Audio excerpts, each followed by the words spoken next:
Hello there, it's Percy Weller, at your service. I've had a complaint made against me by a member of the public. Wasn't you, was it? They say I shouldn't advocate the death penalty. The complainant says it's barbaric and against human rights. But I told the inspector that capital punishment is culling the evil people from our society, and how can it be barbaric when the government okay bombing women and children in Iraq and Afghanistan? And when someone murders another human, then they lose their rights to be in our society, don't they?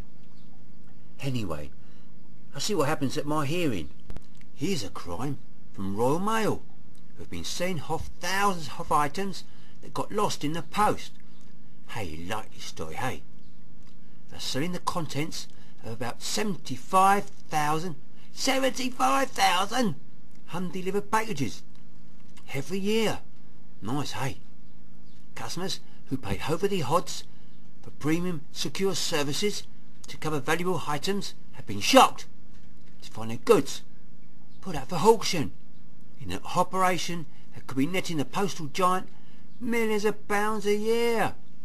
The scandal was exposed by retired teacher John Beattie after he discovered that a set of antique bagpipes which Royal Mail had lost were for sale on internet auction.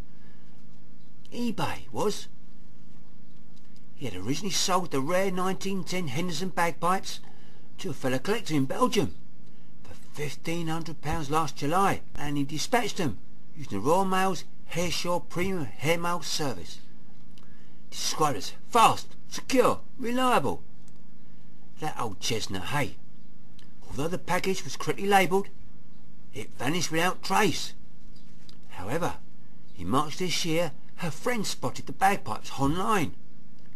They sold the bagpipes to an auction online bidder for £60. The instrument then turned up on eBay, advertised by a man in Glasgow. That's not very good, is it? Could have got more for selling them in a pub, eh?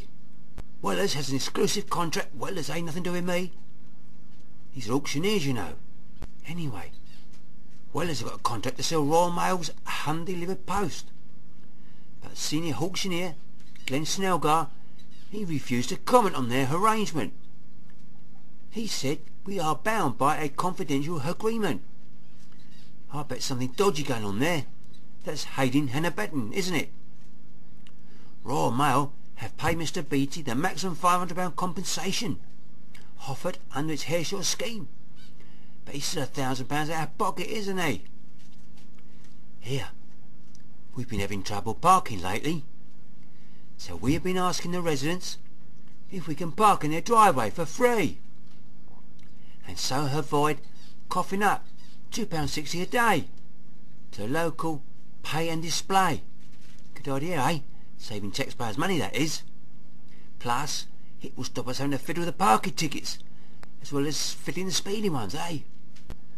We've contacted homeowners living near the police station to seek permission to leave their own cars all day on their empty drives. In return, we assure them that it will benefit from having daily personal service through contact with police. We told the gullible public our cars will deter burglars. You gotta laugh, haven't you, eh? I'm excited, I am. Soon, we will have electric three-wheel scooters to whiz about on. Nee-naw, nee-naw. Oh, I hate walking, I do. The machine is known as a T3 personal mobility vehicle. It's designed to allow us to cover a greater amount of ground than on foot. Save my feet too, it will. It has a top speed of 25 miles per hour, a range of 20 miles, and is equipped with a police siren and a red and blue flashing lights. Well, you've got to have them red and blue flashing lights, haven't you, eh? Can't stray too far, though, from the station. We will run out of electricity. We'll have to be abandoned, and the chase continue afoot. We'll have to knock on the gullible public's doors, won't we? Can I charge my scooter up, please? Anyway, I expect when we return to the vehicle, some scrope will have run off with it and put it on eBay, hey? It costs £4,500, eh? A bit dearer than a mountain bike or rollerblades, hey? But we'll be able to give the old disabled a race in their disability scooters, won't we, eh? But I've got a better idea. Power risers. They'd jump in stilts, you know, all the rage. They would allow us to run at speeds of up to 20 miles an hour.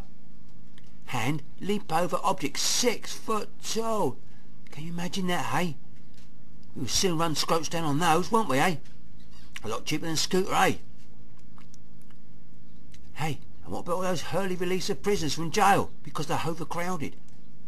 In all, 25,500 prisoners are likely to be released early, with payments of up to £172.14 to cover their living costs over the 18 days when they will no longer be benefiting from the accommodation and food offered by the prisons. What a joke, eh? Let them out early and give them money, eh? We catch them, judges give them a soft sentence, then the Home Office lets them out early. Yeah, I've got a prediction, I have. Are you ready? Muggings will go up. Do you know why? Well, I'm going to tell you why. With the smoking ban in public, people will have to go outside pubs to have a smoke, won't they? They're going to have to stand outside in smoking shelters, fumbling about on unsteady legs in the dark, trying to light up with a belly full of drink, whilst muggers can lie in wait for her victim. The shelters are going to be a mugger's shop window. You wait and see. And what about women workers in the dark and at night, like nurses? They're going to have to go off the premises to have a smoke, aren't they? Perfect victims for muggers and rapists, aren't they? Like that nurse that was stabbed 72 times by her lunatic as she stood outside smoking. You mark my words, muggings will be on the increase because of the smoking ban. Anyway, sleep tight, eh? I've got to go now. Bye bye.